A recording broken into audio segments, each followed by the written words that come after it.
Bom, graças a Deus a disciplina é homilética, tá bem? Homilética. O que é a homilética? É a ciência da pregação. A gente entende de que a pregação ela pode ser feita por todas as pessoas. Jesus ele não disse que você tem que ser um cientista para ser um pregador. Ele disse: ide por todo mundo, pregai o evangelho a toda criatura. Quer dizer então que nós não precisamos ser cientistas da pregação. Acontece que a pregação se tornou uma ciência. Mesmo que você não seja um cientista, ela se tornou uma ciência. E tudo tem ciência. Tem ciência para fazer chinelo. Não é qualquer um que consegue fazer um chinelo. Tem uma ciência que pode ser de borracha, pode ser de couro, pode ser chinelo até de madeira. Tem que ter alguma ciência. O que é a ciência? É um método que você consegue começar e terminar uma coisa e você consegue ampliar isso aí para mais gente. Sem a ciência chamada homilética, quer dizer, só pela vocação da pregação, aí eu quero pregar. Aí o que acontece? Meu irmão ele vai lá e ele aprende a pregar sozinho, mas ele não consegue ensinar para outras pessoas sobre a pregação, porque não tem ciência. Agora, se ele tem ciência, eu aprendi a pregar, deixa eu ensinar esse meu irmão aqui a pregar também. Como foi que você começou a pregar? Aí ele começa a explicar o que é a pregação, quantas partes se divide a pregação, quais são os tipos de pregação que existem, começa a explicar. Quer dizer, está utilizando a ciência. E a homilética é justamente essa metodologia que existe na teologia, da gente pegar uma mensagem que já está pronta na Bíblia, a mensagem já está pronta na Bíblia, só que a gente tem que adaptar essa mensagem para o nosso auditório.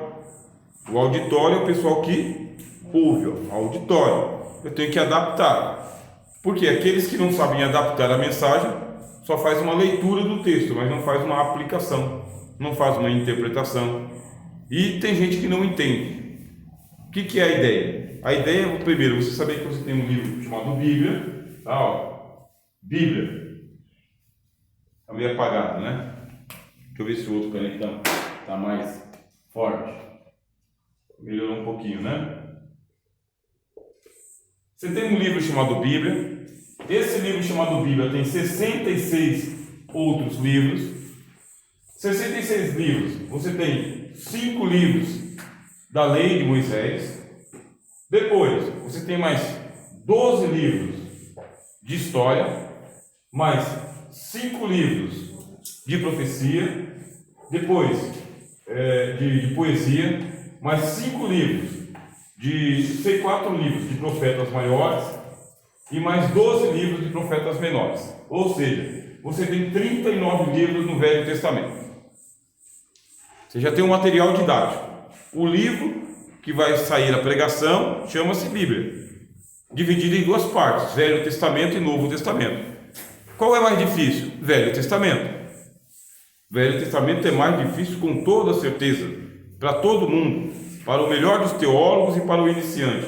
O Velho Testamento é muito difícil de se pregar. Por isso, a gente tem que começar pelo mais fácil. Qual que é o mais fácil? Novo Testamento. Novo Testamento, você tem 4 evangelhos. Cadê que não está muito crente, né? Vamos para cá. Vou pegar outro aqui, vai ver se aqui está mais crente. Nem tanto. Você tem 4 evangelhos, você tem um livro de história, você tem 13 cartas do apóstolo Paulo, você tem 7 cartas de epístolas gerais e você tem uma profecia. Total, 27. Aí você tem 66 livros que é o seu material didático. É daqui que vai sair a palavra de Deus para a igreja, para o ouvinte, para o evangelismo, para as missões, para a administração, para o aconselhamento, para o teu crescimento espiritual. É desse livro que vai sair essa mensagem. O pregador e a pregadora é um privilegiado, se for chamado por Deus, para poder tirar a Bíblia do papel e colocar a Bíblia no coração das pessoas. Você é um privilegiado. Por isso você nunca deve rejeitar, jamais rejeitar a menor das oportunidades de falar a palavra. O apóstolo Paulo, escrevendo a Timóteo, diz: prega a tempo e fora de tempo. O que é a tempo? Se te derem oportunidade, você prega. Se não te derem oportunidade, você vai fazer o seguinte, vai cavar o pênalti. Você sabe o que é cavar o pênalti, né? Eu quero fazer o gol. Como eu quero fazer o gol, estou na pequena área ou na grande área. Eu caio na área. Eu cavei o pênalti.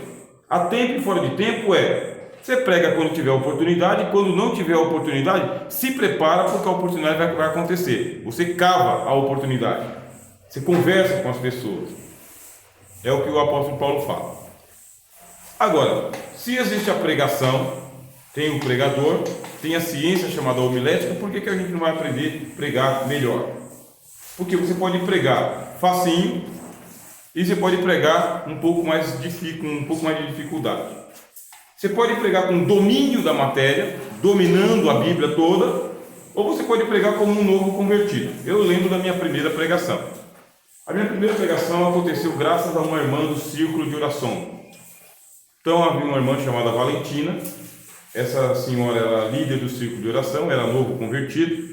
Aí eu participava sempre do círculo de oração e inventei que eu queria ser pregador.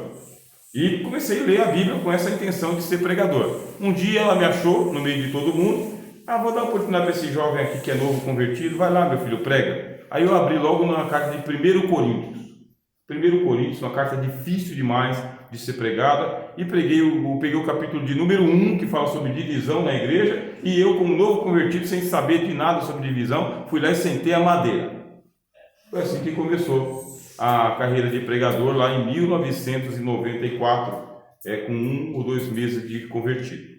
De lá para cá, algumas oportunidades se abriram para mim, e eu descobri que eu queria pregar para mais pessoas, eu queria pregar melhor. Eu queria pregar com conhecimento do texto. E com o passar do tempo, o que eu tenho feito é colocar os joelhos no chão e pedir para Jesus me ensinar, porque ele é o príncipe dos pregadores. Não é Charles Spurgeon. Charles Spurgeon é considerado o príncipe dos pregadores ingleses. Mas Jesus, ele é o príncipe dos pregadores. Então eu tenho pedido para Jesus me ensinar a pregar. De vez em quando eu saio decepcionado comigo mesmo do púlpito, bastante chateado comigo mesmo, porque eu acho que eu não fui bem. Aí eu pergunto para minha esposa o que ela achou, né? Aí ela fala, foi bem. De repente um irmão ou irmã me liga, né, e agradece a Deus por ter recebido a mensagem, foi bem. Mas aí nós, pregadores, a gente fica com autocrítica. A gente vai levantando o nosso nível de crítica. Porque você sabe quando é que você realmente foi bem e quando é que você ficou devendo. Quando você sentiu a virtude e quando você não sentiu a virtude. Quando a palavra falou com você e quando você só falou a palavra. Tem diferença. Quando a gente fala que a palavra ela corta para lá e para cá, é justamente porque ela corta mesmo. Ela é uma faca com 2 lâminas. Faca com 2 lâminas que corta tanto de um lado quanto do outro. E aí está nós pregadores aqui, nessa noite, pela FAESP, justamente para a gente poder fazer a primeira parte do sermão. Quero crer que os irmãos e as irmãs já são leitores da Bíblia, tá bem? Os irmãos já são leitores da Bíblia, são ouvintes da Bíblia também, são ouvintes, são amantes da palavra de Deus. Isso é que traz os irmãos para um curso de teologia e vão ter a oportunidade de vocês mesmos verem o progresso de vocês na pregação da palavra.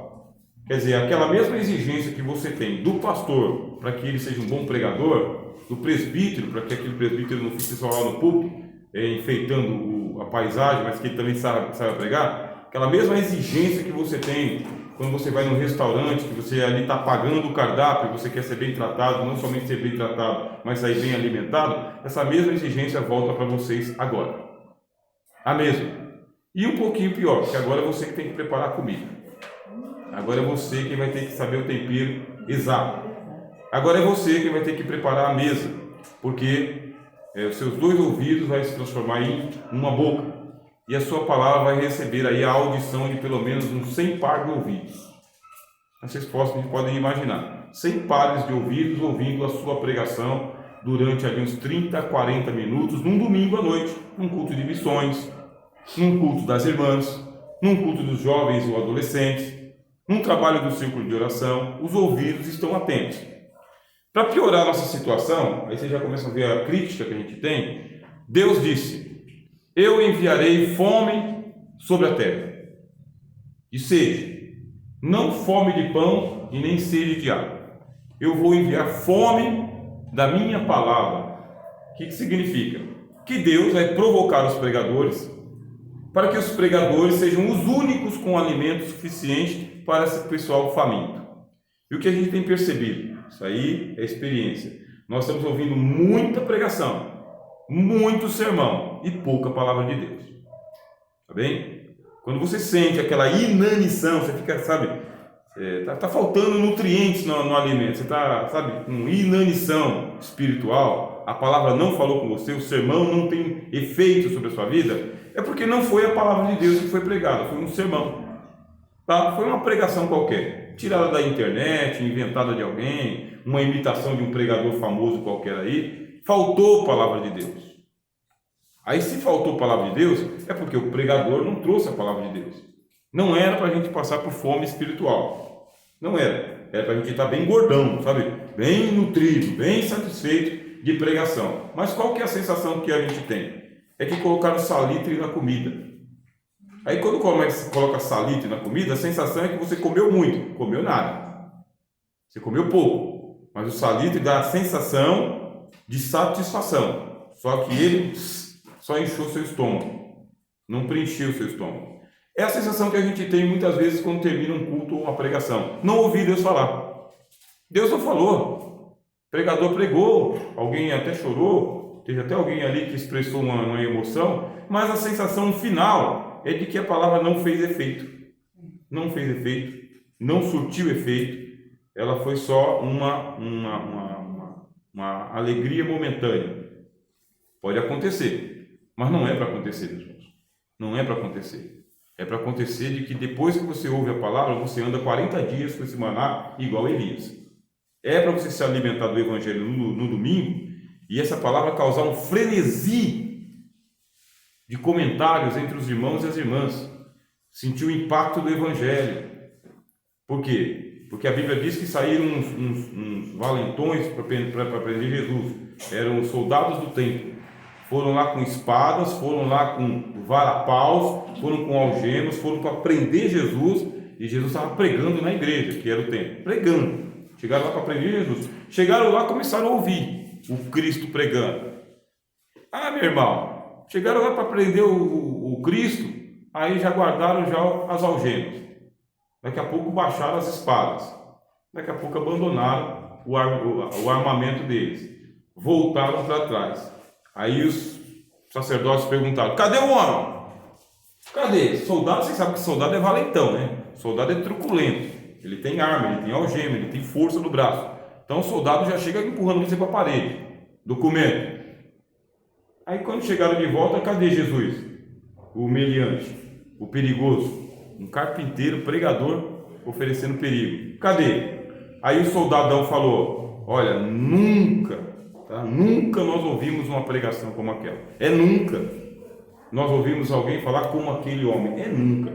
Esse é o ideal do pregador e da pregadora. Esse é o ideal. É de você chegar para Deus inconformado, porque a tua pregação parecia folheto de político, fazendo propaganda de culto. Você tem que ficar inconformado diante de Deus. Senhor, cadê o teu Espírito Santo? Cadê o poder da tua palavra? Meu Deus, eu estou pregando para quem? Ou eu estou malhando em ferro frio, ou então eu não preguei o evangelho. Mas o professor, Deus não vai ficar zangado comigo? Leia Isaías 53. Isaías 53 é Isaías falando com Deus: Senhor, quem creu na nossa pregação? E a quem se manifestou o braço do Senhor? Ninguém deu crédito. Aí o Isaías, aí o Isaías disse para Deus, e o Senhor Deus termina o capítulo 53 dizendo que vai valer a pena, mas ainda não.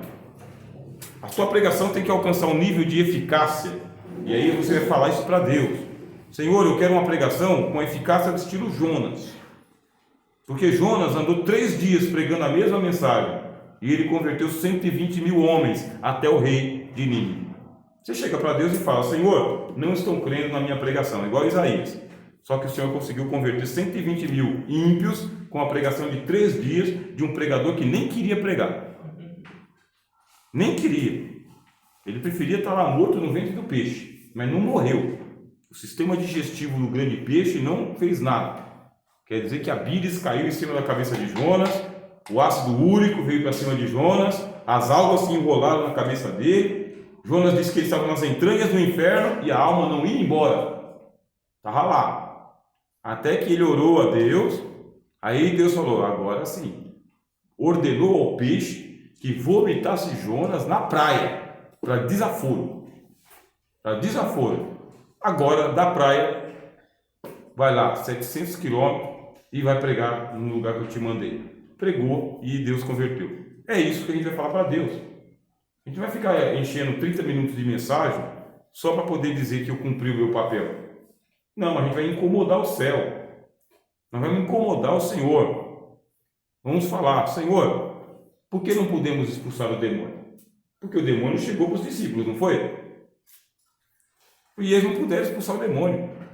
Se você for para o púlpito, entregar uma mensagem, se você for diante da igreja, entregar a mensagem, e você perceber que a mensagem não teve efeito, que a mensagem não saiu, que você não expulsou o demônio, você não curou o enfermo, você não conseguiu fazer a liberação do perdão, não houve conversão de almas, faltaram as evidências da pregação do Evangelho, você chega para o dono da palavra.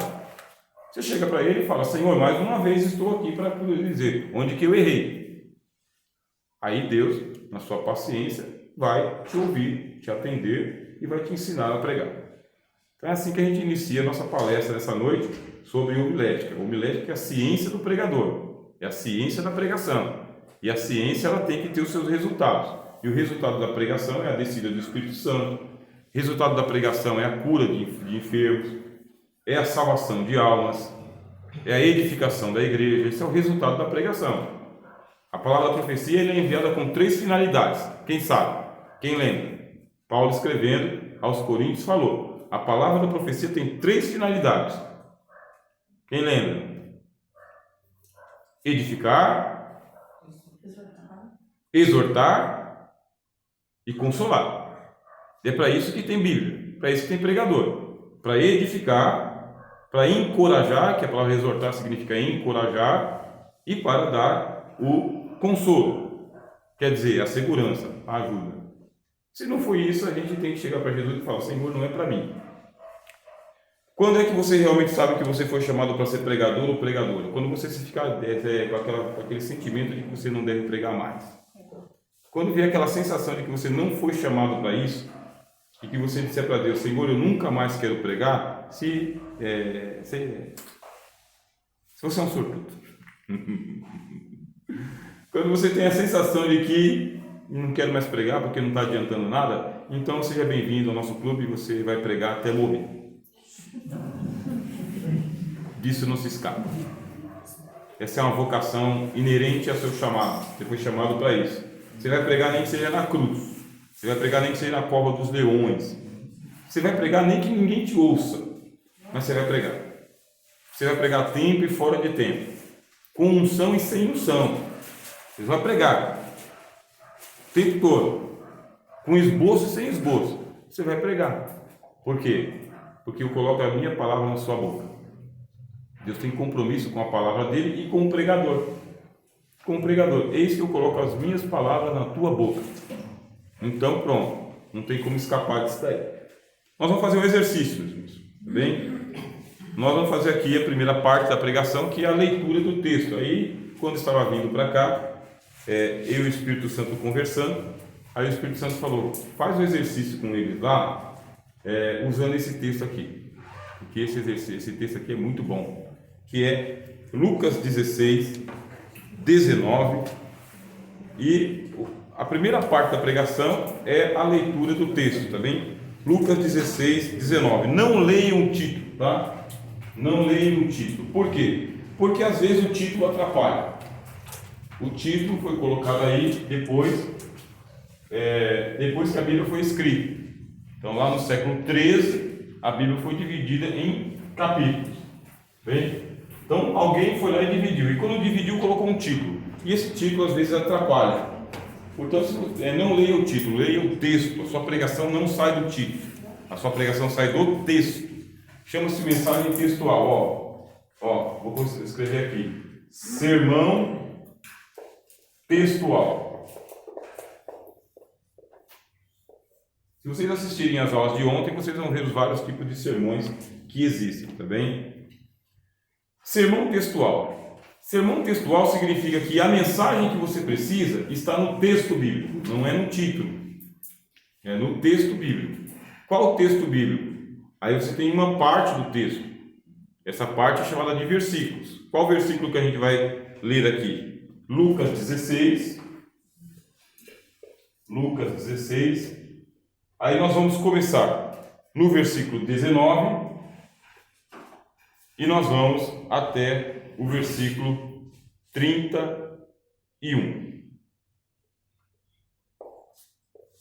Se você ler o título, no meu está escrito assim: O Rico e Lázaro. Como está escrito na sua? O rico e o mendigo. O rico e o mendigo. O Rico e o Mendigo. Parábola do Rico e Lázaro. Parábola também. Aí quando colocaram a palavra parábola, atrapalhou na interpretação do texto.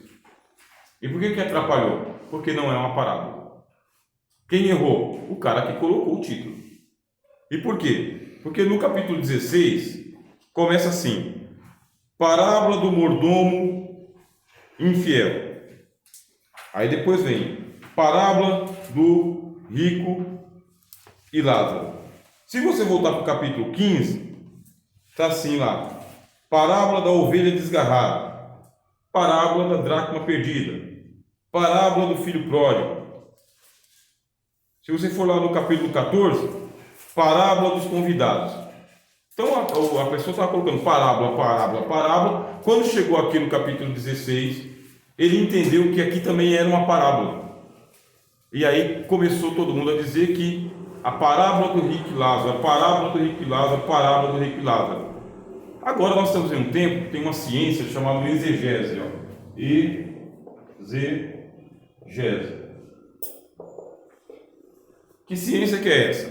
É a ciência da interpretação científica do texto. É um cientista da religião fazendo a interpretação desse texto, versículo por versículo, palavra por palavra, sentença por sentença. Esse camarada aqui, ele faz parte da crítica textual. Crítica textual significa o quê? Que tem um crítico lendo a Bíblia, não como crente, mas como cientista. Não porque ele quer encontrar uma mensagem devocional por causa que ele está se sentindo triste e precisa que Deus fale com ele. Não. Ele está estudando o texto porque ele quer saber quem foi que escreveu, onde que foi escrito, em que língua que foi escrito, para quem que isso foi escrito, que ordem que foi escrito. Porque qual é a impressão que você tem? Você tem a impressão que Jesus sentou e começou a contar parábola, uma atrás da outra. Essa é a impressão que você tem. Não foi assim. A exegese, junto com esse crítico textual, crítico é aquela pessoa que é crítico mesmo, ele é um cientista, ele é um crítico. Ele vai dizer, ele chega à conclusão de que Jesus contava parábolas, mas ele contava uma de cada vez e ia embora. Contei uma parábola, vida que segue. Contei outra parábola, vida que segue. Cada situação, uma parábola. Na hora de escrever o texto, aí o escritor ajuntou tudo numa seção só. É a seção das parábolas de Jesus, na hora de escrever o texto. Então não é que ele sentou e começou a contar parábola uma atrás da outra. Contou parábola numa situação, contou parábola na outra situação, contou parábola na outra situação. Depois eu ajuntei todas as parábolas numa seção só e dá a impressão que foi de uma sentada só, de uma vez só. Vocês entenderam? É o caso dessa seção aqui, que é sobre o rico e Lázaro. Não é uma parábola. Aí você pergunta, mas por que não é uma parábola? É porque existe uma regrinha de interpretação, em que em parábolas você não cita nomes de personagens históricos. É uma regrinha. Você não cita nomes de personagens históricos, de gente de verdade, gente viva, de gente que passou pela história. Parábola é uma história que você conta sem falar qual é o personagem envolvido. A parábola do semeador. Saiu o semeador a semear. Parábola do joio e do trigo. Parábola da centésima ovelha. Não tem nomes de personagens envolvidos. Se colocou o nome de um personagem, deixa de ser uma parábola, aí vai para outro gênero. É outra coisa. É outro tipo de texto. Que tipo de texto é? Narrativo. Texto narrativo você tem personagem. Texto narrativo você tem um ambiente. Texto narrativo você tem uma história que está sendo contada verídica, verdadeira, real, histórica. Então você tem aqui um texto narrativo, não é uma parábola. O que significa? Que Jesus, em algum momento do ministério dele, contou o que acontece na vida após a morte. Porque esse texto aqui, ele fala o que aconteceu com Abraão, com Lázaro, com Moisés e os profetas e com o rico. Você tem o nome de Moisés, você tem o nome de Abraão, você tem o nome de um mendigo chamado Lázaro, não tem o nome do rico. Jesus não citou o nome do rico, mas falou que tem os profetas também. Aí Jesus contou alguma coisa que acontece na vida após a morte, ou na eternidade, alguma coisa. E isso é espantoso para nós, porque não é comum Jesus falar muita coisa em detalhes de como que é o outro lado. Não é muito comum. Jesus fala, né? Trevas exteriores, pranto e ranger de dentes, assim será a vida eterna. Jesus conta algumas coisas. Não é muito comum. Aqui nesse texto tem. Aí eu tenho muito interesse, porque de repente eu quero pregar esse texto. Qual que é o primeiro passo? Ler o texto. Mas não ler como se você estivesse assim na garupa de uma moto. Bom, com medo de cair da moto. Você tem que ler, sabe? Como eu estou aqui, ó. Mesa, cadeira, iluminação boa, boa tradução em português. Tem que ler com calma. Você vai ser o pregador da noite, a pregadora da noite. Essa mensagem